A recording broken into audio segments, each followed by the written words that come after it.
তো হ্যালো বন্ধুরা, সকলকে স্বাগত জানাচ্ছি আবার একটা নতুন ভিডিওতে। যাদের যাদের কিন্তু ফেসবুক অ্যাকাউন্টে প্রবলেম হচ্ছে, যে আপনার ফেসবুক অ্যাকাউন্টটা কিন্তু আপনার অনেকেই জেনে গেছে এবং সেই অ্যাকাউন্ট নিয়ে কিন্তু আপনাকে ব্ল্যাকমেল করার চেষ্টা করছে। ফেসবুকে সার্চ করলে কিন্তু আপনার অ্যাকাউন্টে আসবে না, কিছুদিনের জন্য গুপ্ত রাখতে চান বা ডিঅ্যাক্টিভেট। আপনারা যে ফেসবুক অ্যাকাউন্টটাকে কীভাবে ডিঅ্যাক্টিভেট করবেন, এই ভিডিওতে আমি আপনার কাছে তুলে ধরবো। তো ভিডিওটা সবাই সঙ্গে থাকবেন, আর যারা চ্যানেলে নতুন তারা চ্যানেলটা সাবস্ক্রাইব করে অবশ্যই সাপোর্ট করবেন। তো চলো এখন ভিডিওটা শুরু করি। তো আমরা ডিঅ্যাক্টিভেট আমরা কখন করি? যখন আমাদের কিন্তু অ্যাকাউন্টে প্রবলেম হয়ে যায়, কিন্তু আমাদের যে অ্যাকাউন্টটা আছে ফেসবুক অ্যাকাউন্টটা, সে বারবার কেউ মেসেজ করে আমাদের বিরক্ত করে, বা আমাদের যে আইডিটা আছে সেটা কিন্তু অন্যদের কাছে পৌঁছে কিন্তু আমাকে প্রেশান করে। এই জন্য আমরা কিছুদিনের জন্য আমাদের ফেসবুক অ্যাকাউন্টটাকে কিন্তু আমরা গুপ্ত রাখতে চাই, যেটাকে সার্চ করলে কিন্তু আর কেউ খুঁজে পায় না, বা কিছুদিনের জন্য আমাদের যেমন অ্যাকাউন্টটা ডিলিট হয়ে যায়।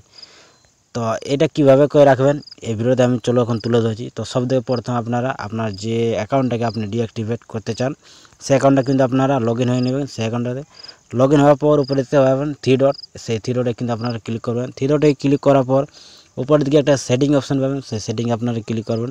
সেটিং অপশানে ক্লিক করার পর উপরে দেখতে পাবেন পার্সোনাল ডিটেলস। এই পার্সোনাল ডিটেলসে আপনার ক্লিক করে পার্সোনাল ডিটেলসে ক্লিক করার পর এরকমভাবে কিন্তু আপনার কাছে একটা ইন্টারফেস চলে আসবে।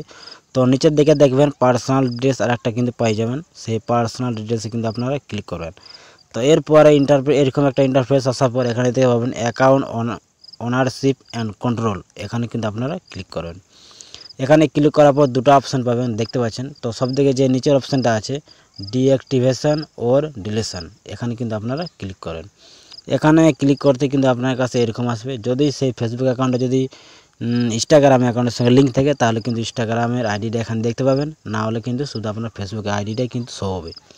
তো এরপর কিন্তু আপনি যে ফেসবুক আইডিটা কিন্তু আপনি ডিলিট করতে চান, তো সেখানে কিন্তু আপনার ক্লিক করবেন। আমার এই যে ফেসবুক অ্যাকাউন্টটা, এটা কিন্তু আমি ডিলিট করতে চাই, তো আমি এখানে ক্লিক করছি। এখানে ক্লিক করার পর এরকমভাবে একটা ইন্টারফেস চলে এলো। দেখতে পাচ্ছেন দুটা আমাদের কাছে অপশান চলে এসেছে, একটা আছে ডিঅ্যাক্টিভেশন অ্যাকাউন্ট আর একটা আছে ডিলিট অ্যাকাউন্ট। তো এখানে যদি আমরা ক্লিক করি, তাহলে আমাদের যে অ্যাকাউন্টটা আছে সেটা কিন্তু ডিলিট হয়ে যাবে একদম পার্মানেন্টলি। তো আমরা ডিলিট করতে চাই না, আমরা কিন্তু কিছুদিনের জন্য গুপ্ত রাখতে চাই বা ডিঅ্যাক্টিভেট করতে চাই। তো ডিঅ্যাক্টিভেট করার জন্য এখানে কিন্তু আপনারা ক্লিক করবেন। আমরা কিন্তু ক্লিক করাই আছে, এরপর কিন্তু কন্টিনিউ পর ক্লিক করবেন।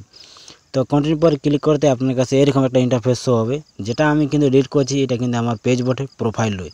আপনার যদি প্রোফাইল হয় তাহলে কিন্তু সেম পদ্ধতিতে আপনাদের কাজ করবে। তো আমি এই পেজটা কিন্তু ডিলিট করতে চাই, পেজটার মাধ্যমে কিন্তু আপনাদের দেখিয়ে দিচ্ছি। তারপর কিন্তু কন্টিনিউতে ক্লিক করবেন। কন্টিনিউতে ক্লিক করার পর নেক্সট। তো এখানে অনেকগুলি কোয়েশ্চেন আছে, যে কোনো একটি কিন্তু আপনি বেছে নিতে পারেন। আপনার কি সমস্যা হচ্ছে এই অ্যাকাউন্টটা ডিঅ্যাক্টিভেট করার জন্য। তো সাপোজ আমি একটা অপশান বেছে নিয়েছি, দেখতে পাচ্ছেন এইটা আমি কিন্তু বেছে নিয়েছি। এরপর কিন্তু আমি কন্টিনিউ পর ক্লিক করব। তো দেখতে পাচ্ছেন নিচে কন্টিনিউ বোতাম, এই কন্টিনিউ পর ক্লিক করব।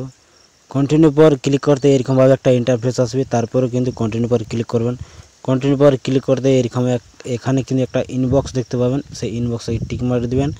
তারপর কিন্তু লেখা উঠবে ডিঅ্যাক্টিভেট মাই অ্যাকাউন্ট, এখানে কিন্তু আপনারা ক্লিক করবেন। এখানে ক্লিক করতে কিছুক্ষণের জন্য লোডিং নেবে, আর লোডিং নেওয়ার পরে কিন্তু আপনার যে অ্যাকাউন্টটা আছে, যে আপনার ফেসবুক প্রোফাইলটা আছে, সেইটা কিন্তু আপনার লগ আউট হয়ে যাবে একদম, এবং ডিঅ্যাক্টিভেট হয়ে যাবে। দেখতে পাচ্ছেন আমার কিন্তু সেটা লগ আউট হয়ে গেছে অটোমেটিক, এবং ডিঅ্যাক্টিভেট হয়ে গেল। তার সাথে সাথে যে পেজগুলি ছিল ওই প্রোফাইলে, সেইগুলোও কিন্তু হয়ে গেল ডিঅ্যাক্টিভেট। এরপর যদি আমার অ্যাকাউন্টে কেউ সার্চ করে, কিন্তু সার্চে আর পাবে না। কেউ যদি সার্চে খুঁজে তাও পাবে না, এবং আমি যদি প্রোফাইলটা লগ ইন করি তাহলে কিন্তু লগ ইন হয়ে যাবে, কিন্তু ডিঅ্যাক্টিভেটটা যেটা থাকবে সেটা কিন্তু হাটে যাবে।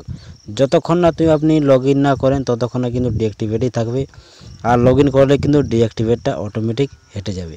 তো এরকমভাবে কিন্তু আপনারা ডিঅ্যাক্টিভেট করতে পারবেন আপনার অ্যাকাউন্টকে। তো এই ছিল আজকের ভিডিওটা যদি ভালো লাগে তাহলে সাবস্ক্রাইব করে অবশ্যই সাপোর্ট করবেন এরকম নতুন নতুন নলেজের ভিডিও সবার আগে সবার প্রথম পাওয়ার জন্য।